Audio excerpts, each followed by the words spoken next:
Fala galera, hoje estamos aqui para mais um episódio, claro, do Geração Jovem, o GCast da Gazeta do Paraná. É uma honra, um privilégio muito grande ter você comigo nesse dia.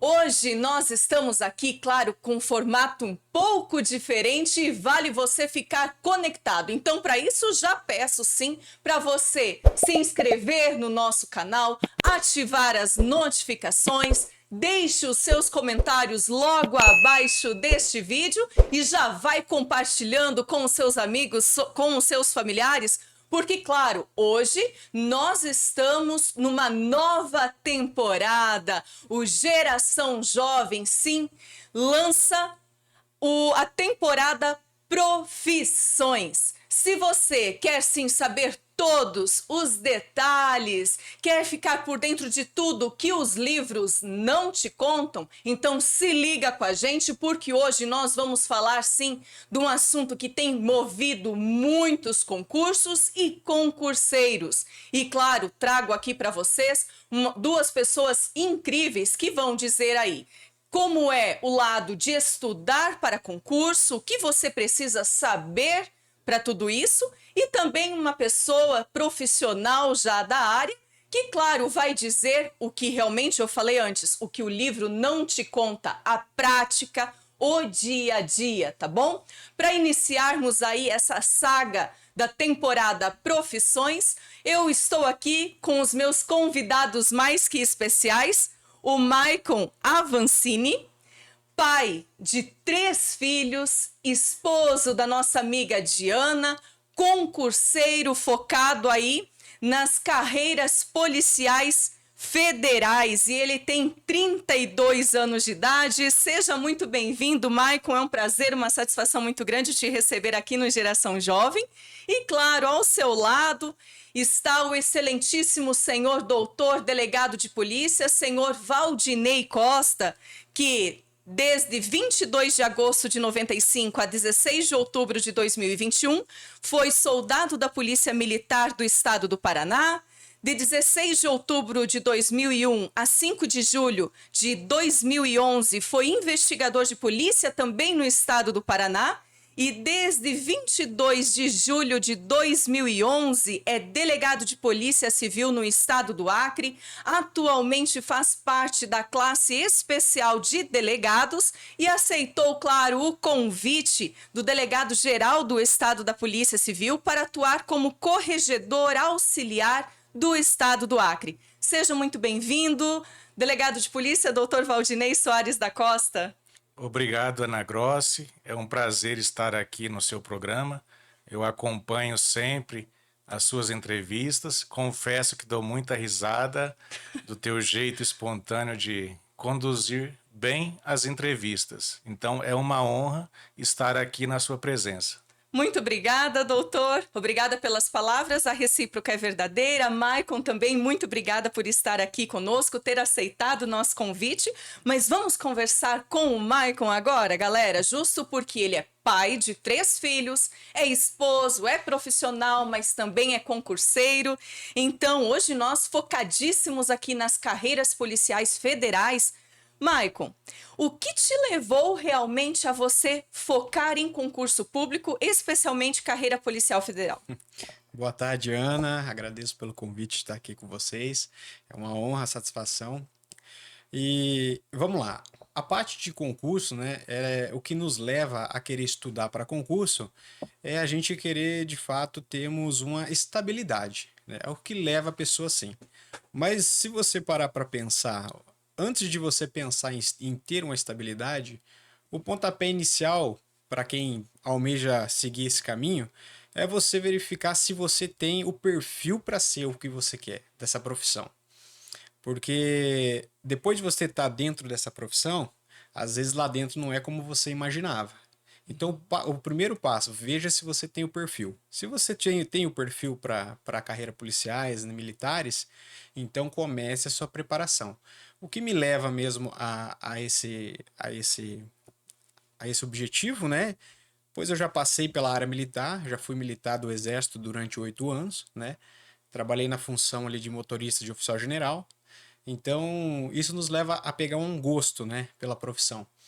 E acabei dando baixa, e isso me motivou a estar estudando para voltar para os meios militares, né, para as forças federais ali. Entendi. Então você já sentiu aquele gostinho de estar, sim, né, desenvolvendo essa atividade da área militar. Mas na verdade tu Perfeito. falou algo muito importante, que é a questão do perfil. Será que o nosso espectador, ele sim, está preocupado se ele tem este perfil para ingressar na carreira? Ou não, ele não se atentou a isso. E hoje nós vamos falar muito sobre isso, né, Maicon e Perfeito. Dr. Valdinei? Justo porque muita gente só almeja a questão remuneração. É o Exato. que mais chama atenção, a estabilidade, não Uhum. é? Sim. É o conforto, a estabilidade da profissão, Sim. mas esquece de muitos outros fatores. Justo. Mas, Maicon, vamos seguindo, vamos Vamos lá. saber. Você fez toda essa análise realmente para saber se você se sentia bem, se você iria conseguir seguir, porque muda um bom tanto, né? Sim, justamente, Ana. É uma caminhada que não é fácil. Você realmente tem que apresentar esse objetivo para você mesmo em forma de realidade. Para você sentir que vai ser uma caminhada longa, árdua, o deserto não vai ser fácil de passar, mas assim, se você persistir, você chega lá. E eu, comigo mesmo, coloquei na minha cabeça como meta, né? Cada um tem o seu tempo de passar. Então, assim, você tem que estipular um tempo para você. Um tempo de 5 anos, 8 anos, 10 anos, né? A gente já viu casos de pessoas aí no rumo do concurso que demoraram até 19 anos, eu já vi pessoas para passar, mas porque não desistiram. Mas é um longo tempo, é muito tempo.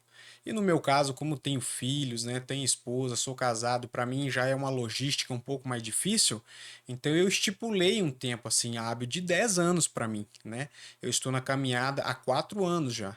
Então eu tô com uma certa folga de tempo, porque também os concursos eles demoram entre si a sair. Depois que sai um, demora 2, 3, 4, até 5 anos para sair o outro, né? Sim, sim. Maico, e conta para nós como é a sua preparação realmente neste concurso, né? Certo, Você tem estudado? Como que é a sua rotina de estudo? certo. É, assim, você tem que criar um cronograma para você, né? É individual de cada um, né? Trazendo para sua realidade, né? O meu cronograma é: eu acordo às 6 da manhã, né? Levo os meus filhos para a escola, preparo eles, né? E após isso, eu já ingresso ali a partir das 8 da manhã. O meu estudo são de 4 horas, né? Por dia. A parte da manhã, onde eles estão na escola, então eu consigo ter essa preparação só eu ali no escritório, né? E ali eu sigo. Eu tenho sim um cursinho. Outra coisa importante, Ana, o pessoal às vezes eles começam nesse mundo estudando, mas eles não têm um bom material para se preparar. E o importante é você ter um bom material, entendeu? Seja de qual for ali o cursinho que você quer adquirir, adquira um bom material e siga naquele material, porque ali você vai ter bons mentores ali dentro Uhum. desse cursinho. Siga ali, por se você ficar divagando muito em vários cursinhos, você acaba se perdendo e não focando exatamente nas matérias que você precisa estudar. Até porque requer também uma certa ligação com o professor, você entender a didática dele, você entender aquele material que você adquiriu, né? Justamente. Tu já chegou a fazer o conteúdo de forma presencial ou online? Sim, eu tentei agora no início do ano, deste ano agora, eu tentei fazer o presencial, né, durante um tempinho ali, para ver se eu ia conseguir engrenar na minha rotina, né, devido às crianças. Só que eu vi que ficou muito pesado para mim, então acabou piorando um pouco. Então eu preferi optar pelo online, mas aí é que tá, o online ele é perigoso, porque você tem que ser bem regrado para poder você cumprir a sua meta, porque Uhum. senão você acaba ali, ah, não, vou deixar para começar 8h30, 9 horas, Uhum. então acaba, né? Você acaba se sabotando, né? Exatamente. O teu tempo que você dedicaria assim para estudo, você já tem essa É, facilidade em ficar no telefone ou desenvolver uma outra atividade, atender uma outra justo. pessoa, não é mesmo, Maicon? Justamente, Ana. Então, realmente, e como que você faz, Maicon, para justamente não ter essa sabotagem? É assim, para você não se sabotar, você tem que ser verdadeiro com você, né? Você tem que pôr na sua cabeça que se você sentou para estudar, você tem que desligar o celular, põe no modo avião, No meu caso, como meus filhos estão para a escola no momento de estudo, eu deixo próximo a mim, mas eu deixo ele no vibrador, no vibra, né? Para não poder ele atrapalhar, pois às vezes a escola pode acabar ligando e certa coisa, mas eu sou disciplinado. Então eu deixo ali para caso acontecer uma situação assim e foco ali nos estudos. E vou lá, estudo até às 11h30, né, da manhã. Após isso, eu já vou buscá-los na escola, né? E a parte da tarde eu fico ali com eles. A minha filha às vezes tem reforço, né, nas aulas de matemática, né? Os meus filhos às vezes tem o futebolzinho dele que eu tenho que levar, então eu tenho que estar ali com eles. Então o meu estudo, ele é de segunda a sexta-feira. Eu tenho que tirar o sábado para mim poder ficar com eles, né? E o domingo ali para dar atenção para eles. Quando eu posso, minha esposa está em casa, que ela trabalha por escala, ela fica com eles no sábado, né? Ali em casa mesmo. Eu fico no escritório fazendo o quê? Treinando redação, treinando questões, exercício. A Entendeu? parte mais prática do que você já viu na teoria a semana toda. Perfeito, Né? O edital em si, eu já passei por ele já umas 2, 3 vezes, né? Já passei por ele. Então, o conteúdo eu já sei o que cai, né? O conteúdo programático ali dos cursinhos. Então, agora é você pegar e ir aperfeiçoando, ver como é cobrado em questão, em exercício ali, né? As perguntas, como é feito para você. E você ali trabalhar em cima, porque tem muita pegadinha, muita palavra ali, o porquê, o talvez, essas palavras assim que às vezes ela pode, Porém, o porém, né? Aham. Entretanto, então essas palavrinhas elas acabam te tirando uma questão. Então você tem que estar sempre ali focado, sempre trabalhando nelas para você chegar no dia da prova e executar uma boa prova. Realmente, tudo que você falou veio só para agregar, né, a nossa entrevista de hoje. Porque tem que ter foco, tem que ter disciplina, mas quando você vê que realmente tá difícil para você, tu olha para o lado, é muitos concorrentes. Aonde você realmente vai e se apoia e pede uma direção? Como que você faz?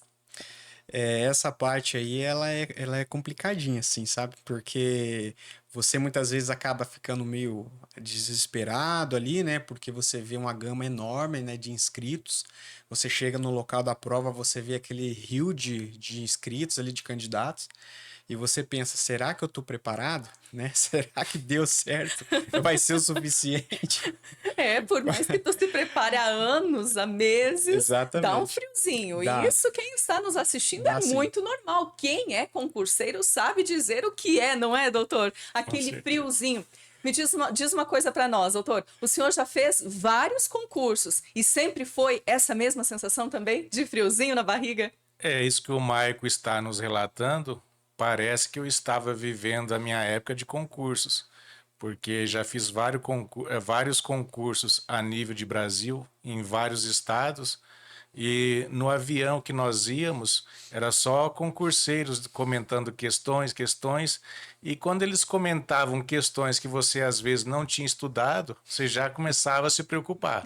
Então, nesta hora, é bom ter o psicológico bem centrado, senão você acaba se desesperando mesmo. É, isso é verdade. Aqui, ó, tá todo mundo rindo aqui nos bastidores enquanto o delegado fala. Mas é uma verdade. E vamos para essas dicas bem preciosas aí. Como nós devemos seguir firmes, confiantes, estudar na hora da prova? Adianta? O que os senhores dizem para nós? Eu, particularmente, no dia da prova, não estudava. Até porque, quando você começa a recapitular aquilo que você estudou, no meu caso, batia um desespero que você às vezes não tinha estudado tudo. Então, o que que eu fazia? Estudava até um dia antes da prova. Quando eu estava viajando, não estudava, ficava trabalhando a minha parte emocional, até mesmo para quando eu chegar na hora da prova, a gente está um pouco mais tranquilo em relação àquilo que você estudou. Tá certo. E o Perfeito. Maicon? Concorda, Maicon, com Concordo, isso? concordo Justo sim. para. Mas o interessante também é nós não ficarmos na véspera da prova se desesperando, discutindo questão, possibilidade de tal assunto cair. Não é, Maicon? É verdade. O que rouba muito a vaga do candidato é se auto-sabotar, né? Igual o irmão Valdinei aqui que estava falando, o delegado aqui falou. A gente não pode se desesperar, a gente tem que ter um domínio próprio, um autocontrole, né? Então chega na véspera da prova, relaxa, descansa. Não cai na bobeira de nesse descansar, sair para comer pizza, isso aí pode te derrubar no momento da prova, pois você pode passar mal, ter uma indigestão. Então você tem que trabalhar realmente todos os pontos. Quem é concurseiro tem que trabalhar todos os pontos. Tem que trabalhar a parte psicológica, né? Muito importante. Tem que trabalhar assim o estudo, né? E algo também muito importante que muitos concurseiros acabam deixando de lado é de cuidar da parte física, é de cuidar do bem-estar, da alimentação. Pois muitos passam na parte teórica, né? E acabam reprovando no TAF, né? Não conseguem ali correr ali a média que precisa, não conseguem puxar, fazer barras, né? Barra fixa, flexão, né? Então, se você se propôs a passar em um concurso, a querer passar em um concurso, então você leia o edital por completo. Primeiro ponto, você leia o edital e veja o que você precisa fazer, né? E comece a executar, comece aos pouquinhos e vai aumentando, né? Então, a minha rotina de manhã é estudo, que nem eu estava falando contigo, e à tarde, né, eu vou fazer exercício, faço atividade física, vou para academia, corro. O que que eu preciso fazer para passar? É barra, é flexão, é abdominais? Eu vou fazer tudo isso aí. É natação, né? Faz natação. Na verdade, tu está cuidando do seu corpo, mas automaticamente cuidando da sua mente, né? E justo porque você já almejou aí que as outras etapas do concurso você já viu no edital. Qual é, né? Então você já sabe, você já está se preparando. Vale essa dica preciosa, né? Justamente. Na verdade, muitas pessoas é muito normal, muito comum a pessoa focar somente naquela primeira etapa. Isso. Se eu passar naquela, ele já coloca ali um obstáculo. Se eu passar naquela, aí eu vou me preparar para outra. E o que de repente, né, seria mais viável a gente já ver todo esse edital, né? Muita gente não faz isso por medo, por insegurança. Mas eu vou ver que aquilo é impossível para mim. Mas se você se preparar por completo, não será nada impossível, não é? Delegado Valdinei, mas vamos focar agora como é um pouquinho da rotina do delegado de polícia? A rotina do delegado é até de certo modo complexa, porque é tudo que chega, digamos, da Polícia Militar ou da Polícia Civil, o delegado ele tem que decidir se vai ser flagrante ou não, se vai ser um TCO, se vai ser só um inquérito policial por portaria. Então, no dia a dia, isso que o Maico acaba trazendo é importante depois lá na carreira, já na carreira policial, você estar bem fisicamente e bem psicologicamente. Por quê? As carreiras policiais, ela exige muito do intelecto e também do físico da pessoa que está exercendo, ou seja, a função de policial federal, rodoviário federal, policial militar, policial penal, agente de polícia ou mesmo do próprio delegado. Que o delegado, se nós olharmos, ele não é somente um delegado de gabinete. Às vezes, você tem que ir para a rua com os agentes de polícia civil para que possa desenvolver bem o seu trabalho policial. E uma coisa que chama muito a atenção, né, é aquela situação de tiros, de troca de tiros, como me falta uma palavra agora, de simplesmente a gente estar pronto para o momento exato do confronto. Isso dentro da carreira policial não tem como abrir mão de você estar extremamente pronto. E isso é fruto de um preparo do emocional também, não é? Perfeito. Delegado, como realmente você vê essa questão do preparo emocional de um agente ou de um delegado? Hoje, hoje está bem mais enfatizada a questão de direitos humanos, a questão psicológica do policial, porque eu vou citar o estado do Acre. No estado do Acre, a gente tem um núcleo que acompanha a saúde mental dos policiais. Então, aquele profissional que quer fazer um acompanhamento psicológico, que não esteja se sentindo bem, tem a oportunidade de procurar dentro da instituição o atendimento psicológico e os psicólogos vai analisar a pessoa e, se for o caso, até encaminhar para um psiquiatra ou até mesmo pedir um afastamento para tratamento da saúde psicológica. Como eu venho desde 95 na área policial, antigamente não se falava sobre a saúde mental do policial. Isso era tabu. Hoje, graças a Deus, nós vencemos essa etapa e, pois, o Estado percebeu que o servidor policial civil, militar ou qualquer outra função, ele só vai produzir bem quando ele estiver bem psicologicamente, porque, queira ou não, quando ele está de serviço ou a serviço, ele vai tratar de problemas particulares e isso vai exigir também do policial que ele esteja bem emocionalmente para lidar tanto daquelas ocorrências que envolva, digamos, situações de confronto, de tiro, ou que você tem que separar uma briga. O policial ele sempre vai ter que tomar um lado.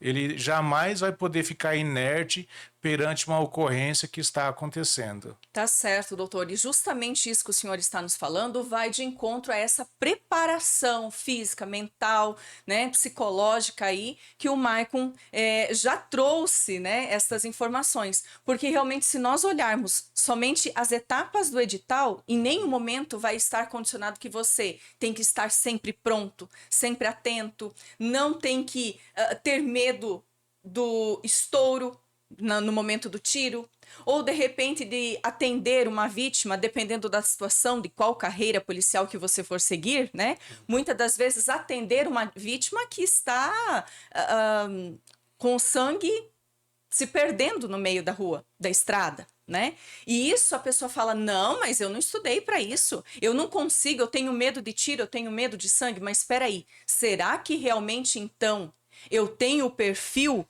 para estar nesta carreira policial? O que os senhores acham?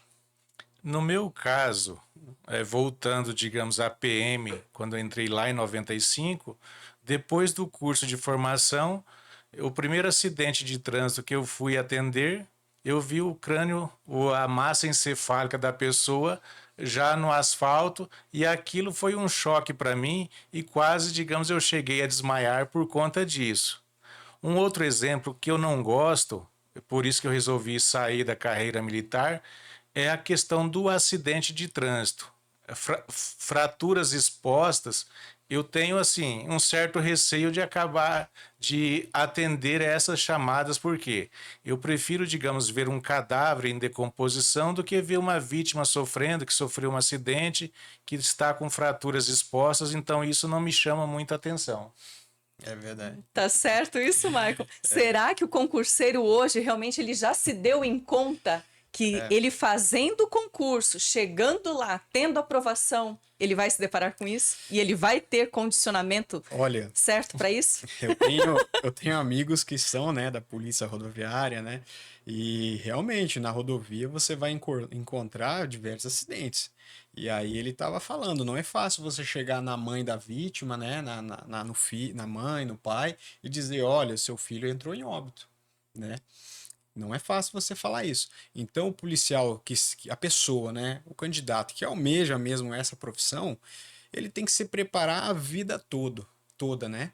Seja pós-edital e seja depois na profissão, assim como o delegado que estava falando, né? Você tem que estar sempre preparado. Até porque você tem que se preparar não só, assim eu digo, como militar, mas você tem que ter um curso ali preparatório de primeiros socorros, para você particularmente, né? Depois você pode estar no momento de folga, uma criança se engasgar, uma pessoa adulta se engasgar, você tem uma noção de como ajudar. Pois você vai estar o tempo todo, né, de certa forma, investido do Estado, né? Porque você é funcionário do Estado, né? Então eu acredito que em todos os aspectos tem que estar preparado. Certo. E é um tópico muito interessante entrar aí nessa pressão da sociedade. Delegado, vamos agora para o que os livros não contam para você, meu caro espectador. O delegado vai contar para nós o que os livros não contam. Realmente essa pressão da sociedade, ela existe? em que tipo de força ela tem, como ela se posiciona ante o senhor como delegado de polícia, fazendo extremamente o que é certo. Como funciona tudo isso? Sabe, Ana Grossi, para responder à tua pergunta, ter que voltar também lá no ano de 96. Os livros, a academia, ela não prepara totalmente o policial, seja federal, estadual ou militar, para exercer a sua carreira policial. Então, é somente no dia a dia que o policial ele vai se deparar com certas situações e que é só naquele momento que ele vai ter que enfrentar aquela situação. Eu me recordo de uma situação, em 96, tinha uma suspeita que ia assaltar o Banco do Brasil em Nova Aurora. E a gente foi já com esse intuito que o Banco do Brasil seria assaltado. Que situação, Maicon. Vai sentindo aí, Maicon. Aí eu nunca tinha tido a aula de carabina no curso da Polícia Militar e fomos para lá para o Banco do Brasil. Coloquei 10 munições na carabina e estava muito bem lá quando do nada eu vejo aquelas pessoas olhando para mim. Aí quando eu olho para baixo, eu vejo que o meu pé ele estava saindo sangue por cima do coturno. Aí que eu fui me dar em conta que eu tinha efetuado um disparo. Gente, que situação! Nós aqui, claro, você aí do outro lado deve estar rindo conosco, né? Numa situação triste assim do delegado, mas acontece, não acontece, doutor? Sim, e ainda mais no ano de 95, que salvo engano a gente usava à época revólver 38, então eu acho que foi 50 ou 60 tiros só de revólver, alguns tiros de calibre 12, não chegou a 10, e de carabina a gente só teve só aquela noção teórica, mas nós não chegamos a efetuar nenhum disparo, ver os mecanismos de segurança, e a partir disto, dessa situação, eu procurei, com recursos próprios, investir, digamos, na minha capacitação ainda mais como arma de fogo e graças a Deus já como investigador eu tive a oportunidade de fazer o curso de instrutor de tiro em Curitiba e por 2 anos aqui em Cascavel eu ministrei cursos para os policiais e é aí que a gente vê da necessidade de capacitação contínua dos policiais, até porque a arma de fogo é como se fosse o bisturi do médico. Então, se ele não tiver perícia para operar a arma de fogo ou o médico bisturi, ele pode acabar incorrendo uma negligência, uma imperícia, e isso é prejudicial, porque, queira ou não, tanto o médico quanto os policiais, eles estão lidando com vidas. Tá certo, doutor. Então, diante dessa situação triste que aconteceu com o senhor entende que há necessidade de, nos cursos de formações policiais, sejam sim colocados aulas com mais intensidade, mais números de aulas também, né? De aula prática, principalmente de tiro, justo porque o tiro é uma situação atual, iminente, que o policial está vivendo, não é, Maicon? Perfeito. Então, como é que realmente deve ser visto tanto as aulas quanto o mundo atual ali, a situação em si do próprio policial, o preparo do policial dentro do curso de formação e fora dele? Eu acho muito interessante a sua pergunta, porque traz à tona questões do dia a dia das academias de polícia.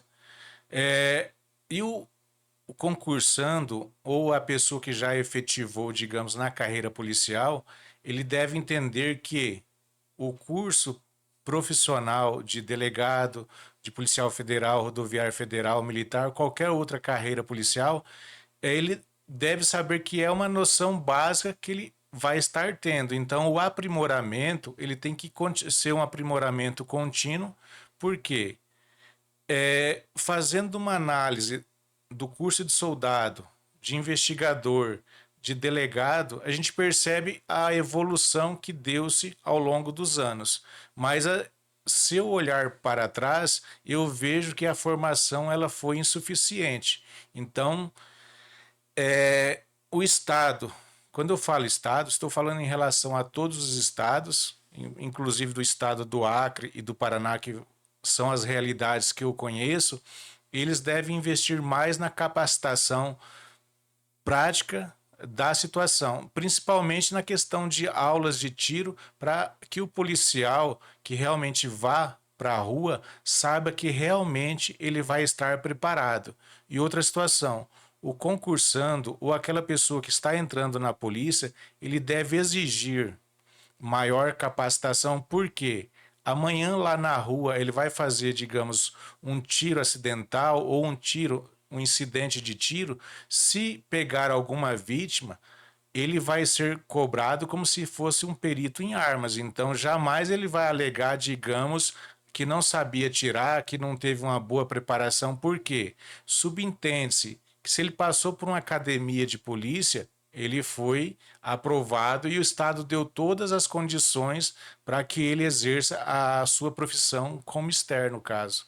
Tá certo, delegado. Realmente muito importante o que o senhor veio destacar, não é mesmo, Maicon? Sim, perfeito. Porque ninguém está pronto o tempo todo, mas o policial, ele é policial, como antes tu falou, 24 horas, né? Você está de folga, mas você está na obrigação de agir, não importa a situação. Como que o senhor vê tudo isso, delegado? Eu vejo uma certa cobrança da sociedade em relação a isso. Realmente, essa premissa, ela até certo ponto, ela é verdadeira, porque se realmente o policial está de folga, mas ele vê uma situação que está uma situação iminente, um risco de vida, porque a própria Constituição, o Código Penal, processo penal acaba trazendo que qualquer do povo pode efetuar, digamos, a prisão, qualquer do povo, qualquer cidadão, numa situação de perigo iminente, de desastre, a pessoa, o cidadão comum, ele também pode agir. E ainda mais com o servidor público, como o Maico disse, tem uma certa preparação para enfrentar essas situações. E é corriqueiro nós vermos nos meios de comunicações aquilo que você citou. Você está preparado para atender uma criança que engasgou. Muitas vezes a gente vê policiais militares ou a outra força policial é chamado pelos pais ou por particulares para dar aquele suporte necessário. E a gente vê que este primeiro socorro é essencial para a vida da vítima. Tá certo. Maicon, e como que você também pode dar aí as suas orientações, justo porque, claro que você precisa estudar, cuidar da família, né? Cuidar da casa, tu tem esposa, enfim, tu tem a sua vida fora esse tempo que você estuda e se dedica para o concurso. Sim. Mas você precisa entender ali da questão de personal, né, de academia. Sim. Você precisa ter um cursinho que realmente venha te orientar. Um psicólogo você acha necessário? E um relacionamento com Deus se faz necessário? Olha, Ana, eu particularmente, né, sou muito apegado a Deus, né? Sou muito fervoroso na minha fé, né? Eu acho que antes de você ter um pontapé inicial, independente de religião, delegado, né? Eu acho que a gente tem que apresentar a Deus os nossos sonhos, projetos e objetivos, né? Pedir realmente uma orientação para Deus. Nada é por acaso, né? Então eu fiz isso. Eu apresentei a Deus, né? Fui em oração de madrugada, orei a Deus, falei, meu Deus, me mostra se é esse o caminho que eu devo, né, seguir. E realmente Deus nos revela de diversas formas, né, o que a gente pede para ele, né? E nesse dia eu recebi, né? Deus falou em sonho comigo e falou assim: filho, continue estudando e mantenha a fé. Eu escrevi na minha lousa, tenho a lousa de estudo para assinar, né, dicas, essas coisas, e tá lá, tá guardadinho no meu escritório lá. Então, né, irmã Ana, né, eu acho que a gente tem sim, Ana, que buscar a presença de Deus em primeiro lugar para ser orientado, né, aonde a gente quer chegar, ter uma boa preparação física. Esse cuidado psicológico é muito importante, igual o delegado falou aqui ainda há pouco. Por quê? Porque desde a tua preparação, isso aí vai te agregar muito até no final, até depois dentro da profissão, né?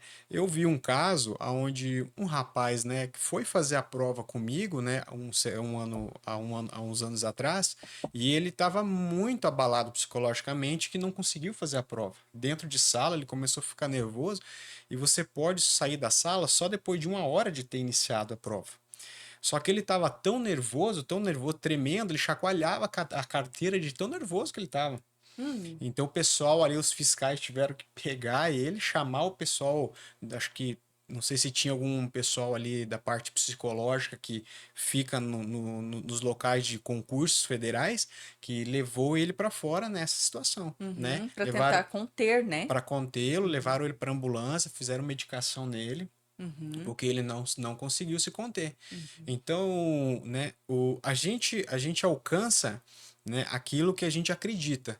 Então, se você acredita, né, eu falo a parte psicológica, que você é capaz de alcançar aquele objetivo, né, com fé em Deus, né, tendo ou não apoio muitas vezes da família, porque tem muitos familiares que não entendem, né, a vida de concurseiro não é fácil, né, tem muitos pais que trabalham, que chegam, querem estudar, né, a esposa às vezes não dá aquela muita atenção, não liga muito, né, acha que talvez não é importante, mas o cara tá ali, ou vice-versa também, né, ou a mulher tá se esforçando, batendo porque quer buscar uma vida melhor para si, para a família, né? Então a parte psicológica, né, estrutural, familiar é muito importante para a gente, pois isso nos faz assim ter uma autoestima maior, a gente querer buscar mais ainda conhecimento para poder passar nas provas, né, e dar uma qualidade de vida melhor para as famílias da Tá gente. certo, Maicon. Eu também, né, quando eu estava pensando sobre o tema carreiras policiais, né, é uma coisa que, será que eu quero isso para mim? Justo porque a gente vê que esse preparo psicológico, a estabilidade emocional fala muito, tanto reflete na gente, no nosso dia a dia, quanto também a gente sabe lidar com situações de extremo estresse. Delegado, como realmente é se a gente não fizer uma boa escolha do concurso hoje, fazer uma excelente preparação para termos êxito, sim, nesta carreira, neste concurso que tantos que estão nos assistindo, eles ainda almejam, como que é você não estar preparado emocionalmente, psicologicamente, que envolve essa situação que o Maicon disse, chega lá na frente, passou, tudo bem. Entre trancos e barrancos, não é, Maicon? Sim. Foi aprovado, né? Para a glória de Deus. Porém, a carreira de delegado de polícia, como o senhor já foi soldado da Polícia Militar, investigador da Polícia Civil, hoje é delegado e corregedor do Estado, já passou por muitas situações de estresse, de incômodo, algo que você às vezes, né, não consegue separar aquele momento do trabalho e sua casa, situações que venham a atingir a sua saúde. Como que é isso? Realmente é preocupante. Por quê? Se a pessoa ela não está bem psicologicamente, ela pode colocar a vida do seu parceiro em risco. Então, eu acredito, eu tenho para mim que a carreira policial ela é um sacerdócio. Por quê? Você vai enfrentar ao longo da carreira muitos dissabores. Então, você tem que, se você realmente não amar aquilo que você faz, você vai se frustrar, vai colocar a vida do seu parceiro em risco, principalmente daqueles policiais que estão na linha de frente, que estão no policiamento ostensivo ou que estão na linha de investigação, porque você nunca sabe quando você vai enfrentar o perigo. E eu já me deparei com situações, Ana, de que eu estava com um colega, estávamos na mesma viatura e a gente recebeu o chamado e a pessoa, por falta de preparo emocional, ela pediu que a gente fosse à delegacia e depois ela não saiu mais. Por quê? Medo, insegurança psicológica. Então, essas pessoas, eu da minha parte lá, eu já não quis mais sair com ele por causa dessas situações. Então, tem pessoas que realmente, quando enfrentam uma situação de estresse, ou ela trava, e isso é prejudicial para ela e para o seu parceiro, principalmente naquelas situações de confronto de tiros. Então, cada situação é uma situação. eu lembro que quando eu fiz o curso de instrutor de tiro, teve várias aulas de emboscada lateral, frontal. Então, realmente era uma situação de estresse tão grande que realmente quando a gente ouvia, digamos, a buzina do instrutor, você tinha que parar onde você estava porque alguém tinha feito cagada.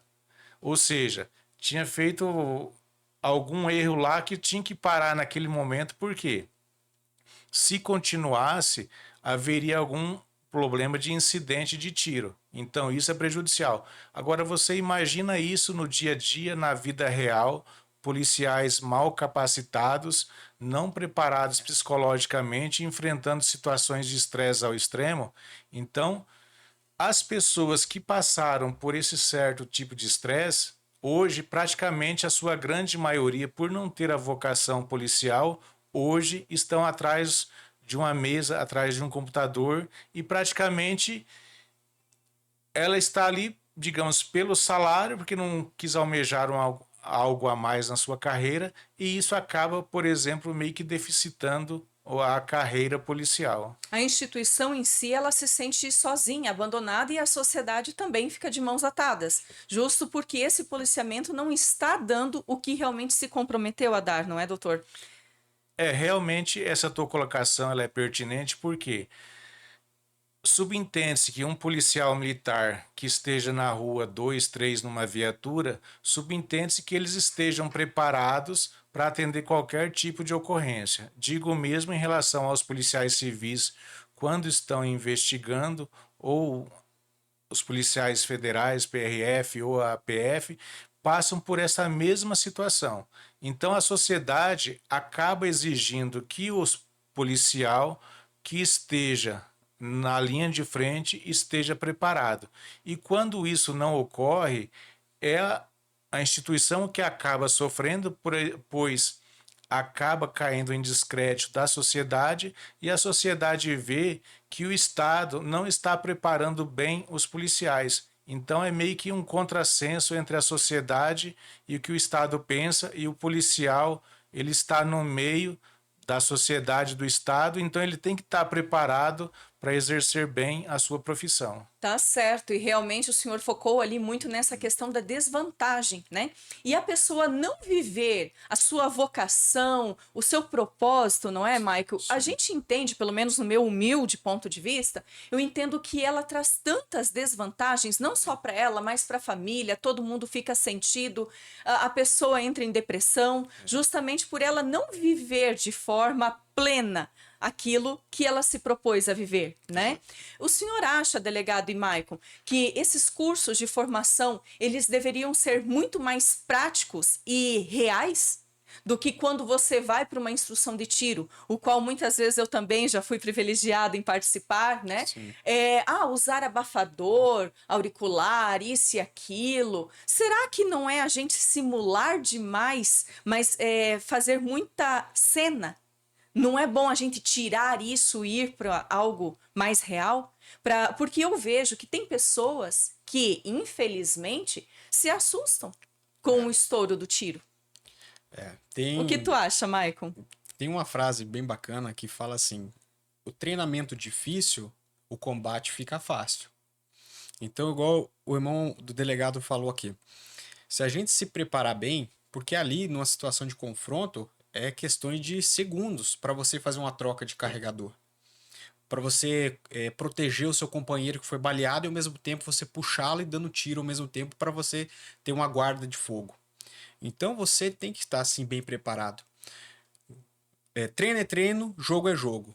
Obviamente, se você está na escola no momento de preparação, tem muitos lá que estão pela primeira vez, nunca pegarem uma arma, é importante sim eles atirarem com o abafador, mas é muito importante eles sentirem também essa pressão da arma, porque no momento de ação real não vai ter abafador. vai ser ali pronto. Vai ser no cru, né? Isso, não vai dar tempo de colocar. Peraí, que eu vou atirar, gente. Eu vou colocar um negocinho aqui. Não, isso não existe, galera. Então, realmente, claro que agora as leis, os regulamentos não serão, a princípio, eu acredito, alterados, né? Mas a gente espera que isso aconteça, justo para colocar o profissional, sim, preparado da forma que ele precisa estar, com números adequados de aulas, sem precisar correr, colocar o abafador para dar o tiro, sem ter que fazer muito de forma ponderada, devagar, não é? Alça, mira, peraí, deixa eu ajustar bem a arma aqui, deixa eu ver se ficou como lá no curso de formação. Não, na prática não tem isso não, turma. Então, a gente ri, mas é verdade. Né? Eu acho que se o curso de formação trouxer aí com muita intensidade a prática realista mesmo Sim. das coisas, eu acho que flui bacana, não é? E mais aulas, não é, delegado? Eu acredito que sim, Ana. Um exemplo, quando eu fui instrutor aqui em Cascavel por 2 anos, tinha policiais que há 18 anos não atirava e a arma estava enferrujada pelo não uso. Agora você imagina esse policial no dia a dia na rua, confiando que a sua arma está em perfeitas condições, mas na hora que vai utilizar a arma, ela acaba travando como estava travada. E existe na legislação mecanismos para que você possa cobrar dos policiais, mas muitos desses mecanismos não são colocados em prática. Então, um ponto que eu vejo, tanto para o policial quanto para o Estado, é o Estado fornecer a instrução e depois cobrar do policial o que foi ministrado e ter uma certa condição de você punir aquele policial que não queira fazer a instrução. Por quê? Na época que eu era instrutor aqui, não era obrigatório o policial participar do curso de tiro semanal. Então, se ele fala, não, eu não quero atirar, não vou atirar, não tinha mecanismo para que você forçasse, digamos, o policial a se aprimorar.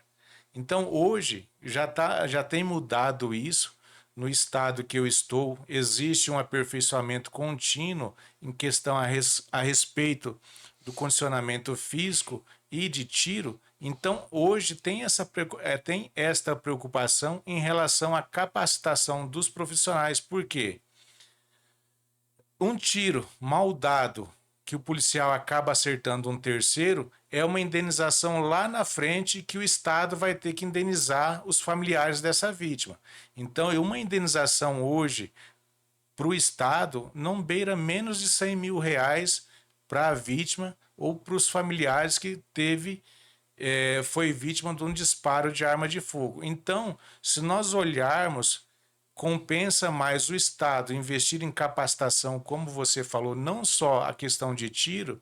Eu lembrei agora de quando estava fazendo o curso de investigador de polícia, a gente foi numa praça lá em Curitiba fazer uma simulação de crimes que estariam acontecendo naquela praça e nós, quanto alunos, nós teríamos que identificar as situações que seriam criadas naquela praça para ver se realmente nós estávamos ou não preparados para exercer a profissão. E foi só um exercício. Eu achei à época muito pouco, né? Para você que vai exercer a função de investigador pegar todas as nuances. Então, realmente é no dia a dia, realmente a didática ela acaba não ensinando tudo e às vezes o Estado deixa a desejar na questão profissional quando é a questão de instrução propriamente dita. Não adianta você ter um mar de conhecimento de armamento, mas um dedinho de profundidade, né, delegado? Realmente tudo que esses brilhantes profissionais, o Maicon, por exemplo, dentro da área dos concursos, né, que está a cada dia se aperfeiçoando, o Valdinei, o delegado de polícia, que já passou por tudo isso e em breve está se aposentando, delegado? Se Deus quiser, sim. Daqui 3 anos, se Deus quiser, estamos encerrando, pendurando a chuteira. Mas a pistola continua nativa, né? Com certeza. Recado dado, galera. E em breve, logo mais, em nome de Jesus e para a glória dele, o Maicon vai estar entrando aí nesse grande universo policial, né? Vai estar aí retornando com a gente futuramente para dizer como que é viver ainda mais intensamente esse mundo do policial em si, federal, né? Os senhores gostariam de fazer as considerações finais? Eu gostaria de dizer para aquelas pessoas que estão nessa vida de estudar para concurso, como eu passei por essa vida, eu sei que é uma vida solitária. Muitas vezes você tem que deixar família do lado, pai, mãe, esposa, filhos, para que você possa se dedicar. E como o Maico disse, estipule um prazo para que você possa passar. Por quê? Eu fiz vários concursos a nível de Brasil, em vários estados para delegado, e sempre batia na porta, faltava 1, 2 questões, e quando você vê que você não passou, você acaba se frustrando. Se você não tiver um bom preparo psicológico, você acaba desistindo. Então, é normal a pessoa que está fazendo o concurso não passar de primeira, mas também é normal que a pessoa ela acaba se frustrando, e isso é do dia a dia. Mas jamais perca, digamos, o foco da questão de estudo, pois um dia o sol brilhará sobre a sua cabeça. Tá certo, maravilha. Maicon, fique à vontade. Faço das palavras do delegado a minha. Não desistam, que uma hora a vitória vem. Tá certo, galera. Eu espero que vocês tenham curtido demais, aprendido muito, tenham pego sim essas dicas preciosas. Anote aí para você passar essas sugestões que estes ilustres pessoas, grandes profissionais aqui, amigos do nosso coração, realmente vieram dar para você essa pitada de sugestões para você melhor se qualificar, se preparar. Não dependa de nada e de ninguém, porque você é maior que tudo e é um vencedor em nome de Jesus. Eu espero que você tenha gostado demais deste quadro. Semana que vem nós traremos outra profissão maravilhosa para você, com muitos detalhes, muitas informações e tudo aquilo que os livros não te contam. Eu agradeço demais ao Papai do Céu por mais este programa Geração Jovem, aos meus queridos e honrosos entrevistados, Maicon Avancini, Valdinei Soares da Costa, delegado de polícia. Agradeço a sua participação e hoje tem um abraço bem especial aí para os meus amigos do estado do Acre, Socorro Santos, Teles Mileto, Doutor Edson Costa, os agentes e delegados de polícia de todo o estado do nosso querido e amado Paraná e também do nosso querido estado do Acre. E sem falar, claro, aqui do nosso amigo em comum, Chiquinho, do portal R7 Notícias, lá da cidade de Tarauacá. Vai aqui o nosso abraço bem apertado para todos vocês. No mais, nos vemos semana que vem no Geração Jovem com Ana Grossi, aqui na Gazeta do Paraná. Valeu, galera!